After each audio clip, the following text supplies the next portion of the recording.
बच्चे प्रश्नावली 1.2 का पहला प्रश्न दिया गया, कह रहा है रूट 5 को अपरिमेय संख्या सिद्ध करो। तो बच्चे कुल मिला के आपके प्रश्नावली में रूट 5, रूट 2, रूट 3, ठीक है, रूट 7, इनमें से एक क्वेश्चन आपके बोर्ड में पूछा जाता है। आप प्रीवियस ईयर क्वेश्चन उठा लो, इन्हीं में से एक क्वेश्चन पूछा जाता है। तो बच्चे चाहे रूट 5 हो, चाहे रूट 2 हो, रूट 3 हो, इनके लिए क्या होगा, जो ये मैं बता रहा हूँ प्रोसीजर सेम होगा सबके लिए, ठीक है। यहाँ पे रूट 5 है तो रूट 5 के लिए हम बता रहे हैं, बाकी रूट 2, रूट 3 आपके उदाहरण में दिए गए हैं, वो सॉल्व किए गए हैं, ठीक है। तो इसको समझ लो, और अगर वही रूट 2 होगा तो रूट इसकी जगह बस रूट 2 हो जाएगा, रूट 3 हो जाएगा, ठीक है। तो कैसे सिद्ध करेंगे, तो सबसे पहले बच्चे हम क्या करेंगे, अच्छा ये तो क्लियर है ना कि रूट 5 क्या है, अपरिमेय है। हाँ अपरिमेय संख्या ही है, पर हमें सिद्ध करना है। तो सिद्ध कैसे करते हैं बच्चे, इसको हम कुछ मानेंगे, ठीक है, और फिर हम सिद्ध करेंगे जो हमने माना है वो गलत है, हमने गलत माना है, ठीक है। वो कैसे माना जाएगा, देखो एकदम प्रोसीजर अच्छे से हल में लिखेंगे बच्चे। हम क्या करेंगे, इसको मान लेंगे, ठीक है, या फिर कल्पना, ठीक है, सीधा माना रूट 5 एक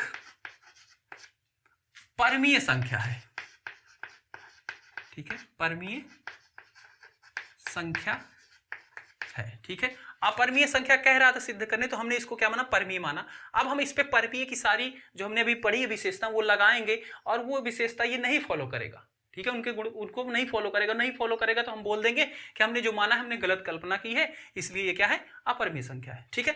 तो हम क्या, रूट 5 एक परमीय संख्या मान लिया भाई, तो रूट 5 बराबर क्या हो जाएगा, परमीय संख्या को हम लिख सकते हैं बच्चे p बटा q के रूप में, ठीक है, p बटा q के रूप में लिख सकते हैं। और जहां पे क्या होता है p और q, सॉरी q क्या होता है, जीरो नहीं होता, q is not equal to zero. और यहाँ पे क्या होगा, p और q क्या होगा, सहअभाज्य संख्या होगी, ठीक है, सहअभाज्य बताया ना अभी, ठीक है, कि वो ऐसी संख्या है कि मतलब उनको और सॉल्व नहीं किया जा सकता, या फिर उनका गुणनखंड जो है ना एक के अलावा कोई भी उभयनिष्ठ संख्या नहीं है, या फिर उनका HCF जो है सिर्फ एक होगा, ठीक है। P और Q क्या है, सहअभाज्य, सहअभाज्य है, ठीक है, बात क्लियर है, ठीक है। जब हमने इसको P सहअभाज्य मान लिया, अब देखो बच्चे हम क्या करेंगे, इसको इसके साथ गुना कर सकते हैं, ठीक है बच्चे। ये क्या है, बराबर के उधर है, जब Q क्या होता है, डिवाइड में है, बराबर के इधर बच्चे कोई भी संख्या है। अब ये P के साथ कैसा व्यवहार करेंगे, भाग में है, जब इस तरह से इसको भगाएंगे ना बच्चे मार के, तो ये क्या हो जाएगा, इधर जाके गुना करेगी, ये वाला व्यवहार भूल जाएगी यहाँ से, ठीक है, क्योंकि ये भाग करने का गुण था, इधर था बराबर के इधर, जब इधर से भगाया जाएगा तो ये गुना करने वाला गुण अपना लेगी। तो यानी कि ये हो जाएगा बच्चे रूट 5 Q बराबर P, ठीक है। अब क्या कर देंगे बच्चे, इनका हम वर्ग कर देंगे, ठीक है, वर्ग करने पर दोनों तरफ करेंगे, ठीक है, तो ठीक है, वर्ग करने पर बच्चे इधर वर्ग हो जाएगा, ठीक है, यानी कि रूट 5 Q का वर्ग हो जाएगा बराबर इधर P का भी वर्ग हो जाएगा, ठीक है। तो बच्चे रूट 5 का जब वर्ग होगा तो रूट 5 वर्ग मतलब रूट 5 गुना रूट 5, ठीक है। और बच्चे मैंने बताया है आपको, नहीं पता है ध्यान रख लो, कभी भी दो संख्याएं जब समान होती हैं और रूट के अंदर होती हैं, उनका जब गुना होता है ना तो रूट कैंसिल हो जाता है, दो डायरेक्ट वो संख्या बन जाती है, ये याद रख लो। या फिर इसका अगर आपको नियम याद है तो ये क्या है बच्चे, रूट 5 क्या होता है, रूट 5 का मतलब क्या है, 5 की घात 1/2 गुना 5 की घात 1/2, ठीक है। और जब आधार बराबर होता है तो बच्चे क्या हो जाती हैं, घातें जुड़ जाती हैं। आधार बराबर हो, ये 9th में पढ़ा है ना, a की पावर m इंटू a की पावर n, तो क्या हो जाता है a की पावर m प्लस n, ये नियम पढ़ा है आपने पहले। तो ये क्या हो जाएगा, आधार बराबर है, घातें क्या हो जाएगी, जुड़ जाएंगी, तो 1/2 प्लस 1/2, और आधा आधा को जोड़े क्या हो जाता है, 1 हो जाता है, यानी कि 5 की घात 1, 5 की घात 1 का मतलब 5 है, 1 छुप जाता है, तो सीधा ये क्या हो जाएगा बच्चे, हो जाएगा 5, और q इंटू q का स्क्वायर हो जाएगा गुने p का स्क्वायर, ठीक है, कोई दिक्कत नहीं। इसको आप मानो पहला समीकरण, ठीक है। अब देखो यहां से बच्चे बहुत ध्यान से देखना, जैसे अभी हमने उसमें प्रमेय में जो पढ़ा हमने, वही कंडीशन यहां पे अप्लाई हो जा रही है, ठीक है। यहां पे ये क्या हो जा रहा है, हमने प्रमेय में पढ़ा कि 16 यानी कि 4 का स्क्वायर क्या था, 2 गुना 8 था, ठीक है। तो ये क्या है, p का स्क्वायर है, और इसका गुणनखंड क्या है, 5 भी है इधर, ठीक है। तो 5 से क्या होगा, p स्क्वायर पूरा विभाजित होगा, ठीक है। और जब 5 से p स्क्वायर विभाजित होगा तो 5 से p भी विभाजित होगा, ठीक है।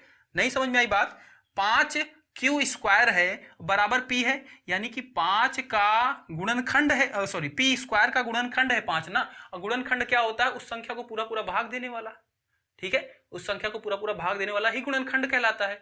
तो बच्चे जब 5 क्या करेगा, पी स्क्वायर को विभाजित करेगा तो 5 पी को विभाजित करेगा, ये हमने प्रमेय से पढ़ा, ठीक है। तो इस यहां पे लिखेंगे पी स्क्वायर 5 से विभाजित है तो P भी 5 से विभाजित होगी।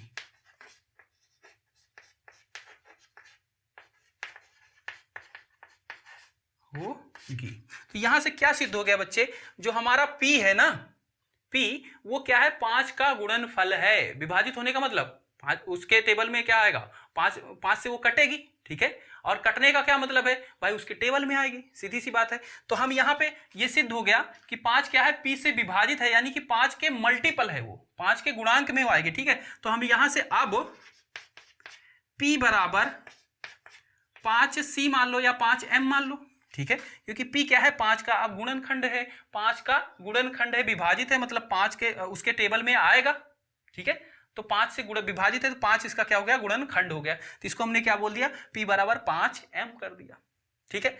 अब क्या करेंगे बच्चे, हम इसका दोनों तरफ वर्ग कर देंगे,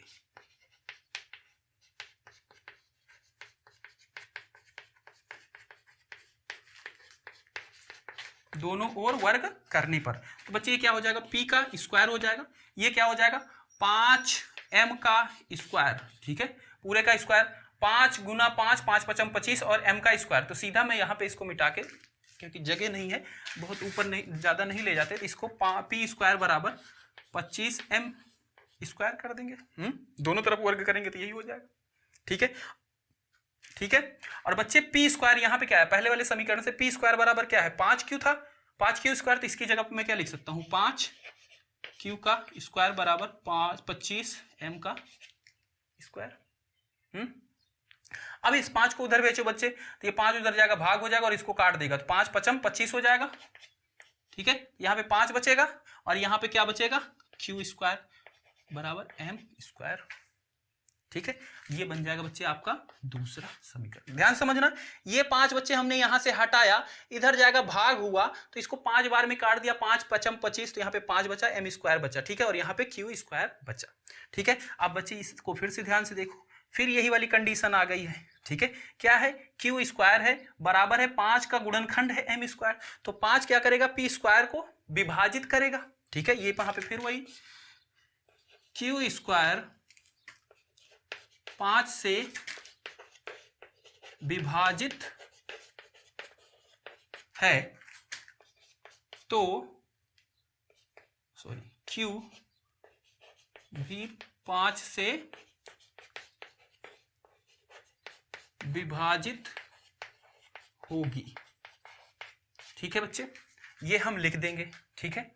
अब यहां से क्या सिद्ध हुआ बच्चे कि Q भी क्या है, 5 का गुणनफल है, 5 का गुणनफल है, कि मतलब Q को भी, Q में भी क्या है, 5 गुणनफल के रूप में है। और बच्चे हमने माना क्या था, कि मैंने सहभाज्य माना था कि P और Q के बीच में कोई भी ऐसी संख्या नहीं है जो दोनों में होगी कॉमन। और यहाँ पे क्या निकल रहा है, 5 P में भी गुणनफल है और 5 Q में गुणनफल है, यहाँ पे कॉमन निकल रहा है। ये क्यों हो रहा है बच्चे, जो हमने माना है वो गलत हमने माना है, इस वजह से, ठीक है।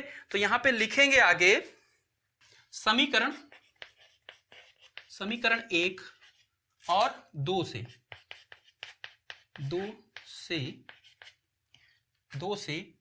P और Q दोनों 5 से विभाजित हैं, ये हमें पता चल रहा है समीकरण इससे, और इससे क्या पता चल रहा है कि P, यहाँ पे P 5 से विभाजित है और यहाँ पे Q 5 से विभाजित है। और ये ऐसा नहीं होना चाहिए, क्योंकि हमने इसको क्या माना बच्चे, हमने इसको माना है परमीय संख्या, और कौन सी है, P और Q, P बटा Q की माना वो क्या है, सहभाज्य है, तो मैंने मतलब उनमें विभाजित नहीं होना चाहिए, पर ये तो हो रहा है। ये क्यों हो रहा है, क्योंकि हमने जो माना है वो विरोधाभास है, मतलब जो हमने कल्पना की या जो हमने माना है, क्योंकि दोनों 5 से विभाजित हैं, अतः हमारी कल्पना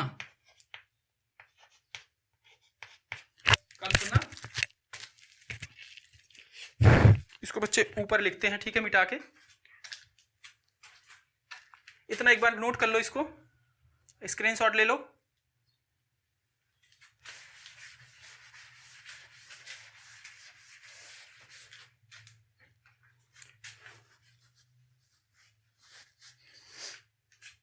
अतः हमारी कल्पना गलत है, गलत है, और जिससे सिद्ध होता है